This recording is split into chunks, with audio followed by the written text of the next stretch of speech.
Hey guys, so on today's episode, I'm going to show you how to pick the right interface for your studio. There are lots of options when choosing an interface for your studio, but it's important to know what option is the best for you. There's a wide range of interfaces ranging from anywhere from $50 to $800, depending on what your budget is. Before I give you any suggestions about what interfaces to buy, I'm going to go over a little bit of history with interfaces. To me, there are three different classes of interfaces to choose from. Consumer, which are usually USB interfaces. Prosumer, which are usually FireWire interfaces, and professional, which are usually direct to PCI card interfaces. What I'm about to tell you guys are just strictly my opinion based on what I've heard. Starting with USB interfaces or consumer interfaces, the price range can be anywhere from $50 to $400, depending on what you want. On the low end of the scale, there's a PreSonus AudioBox USB. Pretty much what this is a USB interface, very simple. 2 microphone or line-ins. It also acts as a MIDI interface, which is good if you have a MIDI keyboard that you want to use. And it also has basic output and 1 jack for phones. It's a very small interface. It costs $150 new. The pre's and the A to D conversion on this interface sound fairly good for what you paid for. For $150, they're pretty clean, but the signal-to-noise ratio is pretty bad. However, for $50 more, at $200, you could get the M-Audio Fast Track Pro. I'm working off something very similar to this in my home office. It's the M-Audio Fast Track Ultra. It's just like the Pro, except it has 4 inputs as opposed to 2. So if you're curious to how these preamps and ADD conversions sound, that's what I'm using right now.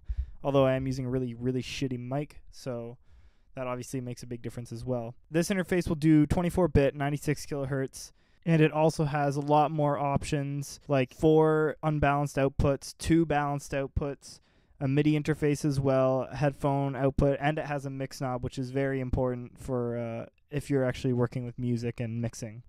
If you move another $50 up, you get to the Focusrite Scarlett 86i6. Blah, stupid name. Anyway, this interface is very good. The preamps on it are phenomenal. Although it may have a few less features than the M-Audio I just described, it does have 4 line outputs, 2 mic line inputs, MIDI interface, and SPDIF in and out, which is digital. So for an extra $50, what you're getting is higher quality preamps and A to D conversion with a much better signal-to-noise ratio. Moving on to FireWire interfaces, these can range anywhere from $200 to $2,000, depending on what you want. I'm just going to tell you guys what I think are the best money for a home studio, because once you start reaching the 2000s, you're pretty much buying something that's going to be used in a professional environment. First up is the Focusrite Sapphire Pro 40 FireWire interface. Costs $500 and has 8 mic line inputs. This interface is 24-bit, 69 kilohertz.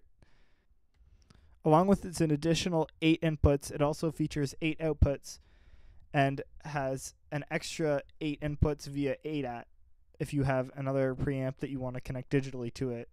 The preamps on this interface are very similar to the Scarlett that I talked about before. For $500, it really is worth it for the quality of preamp and the A to D conversion, along with the extra additional I/O that you can add on top for yourself if you ever feel like expanding.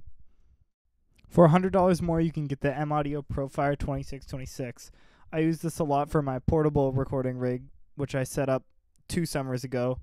And from what I remember, the preamps on it were fairly good. Not as good as Focusrite, but pretty good. The ADD conversion was also very well done, and it has multiple headphone outputs in case anybody else wants to listen in.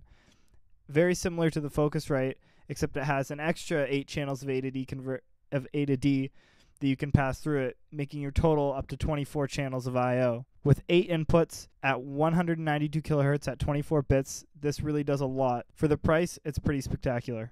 Finally, at the top of the list, it's the Avid M-Box Pro.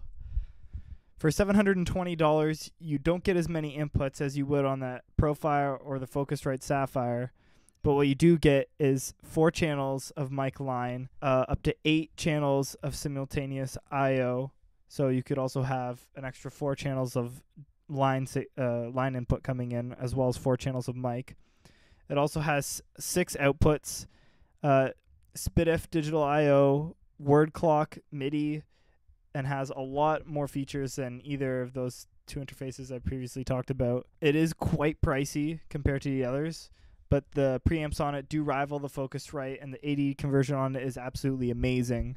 What you're buying here is something that's going to sound a little more studio quality because of the A to D converting, while the preamps rival something of a low-end console. That's all for this episode, but if you have any questions or comments, please post them below and let me know. If you guys have any questions, please leave them below. I'm up for elaborating on them if you need me to. I'm here to help you guys learn as much about recording at home as you can. Thanks. Have a good one.